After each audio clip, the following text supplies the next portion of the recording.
Mississippians are doing their part to help those impacted by Hurricane Laura. As WCBI's Allie reports, a disaster relief ministry extends its outreach into Louisiana while members of a Lee County church return from the hardest hit area. Steve Metcalf is a volunteer with 8 Days of Hope. He's been on numerous disaster relief trips with the ministry, but says the devastation he's seeing in the wake of Hurricane Laura is unprecedented. I've seen some of the most depressing, devastating wind damage here that I've ever seen on any of the rapid response teams. It's pretty intense. The retired pharmacist from North Carolina has been on the ground in Jennings, Louisiana, helping teams of volunteers and missionaries.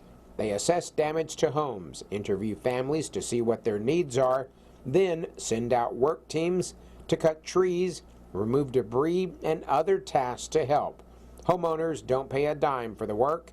Metcalf says it is rewarding to see people's reactions and share true hope with storm victims. We strive to be the hands and feet of Jesus, to touch a life, make a difference, demonstrate the grace and mercy that Jesus has given us, flows through us to demonstrate the love to them. Belden Baptist Church also organized a relief trip to Louisiana. In fact, the Lee Itawamba Baptist Association's disaster relief building, supplies, and trailers are all headquartered at the church. People in our world today, they've lost hope.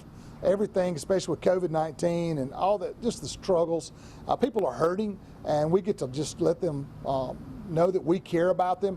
And it's more than just cleaning up the trees. It's telling them about Jesus, and honestly, just tell them we love them. Dr. Shane McGivney served as the statewide director of disaster relief for the Mississippi Baptist Convention before he became senior pastor at Belden Baptist. He says cleanup and relief efforts in Louisiana will last for a while. They're talking about weeks to months of getting the power back on, and water treatment facility is down, getting water back on. So it's a tough situation. I anticipate mass care feeding for volunteers and the residents probably for at least 6 to 8 weeks. Southern Baptist disaster relief teams from across the nation are helping in Louisiana. Allie Martin, WCBI News. Now, McGivney will organize a relief trip to Louisiana with a group from the University of Anchorage in mid-October.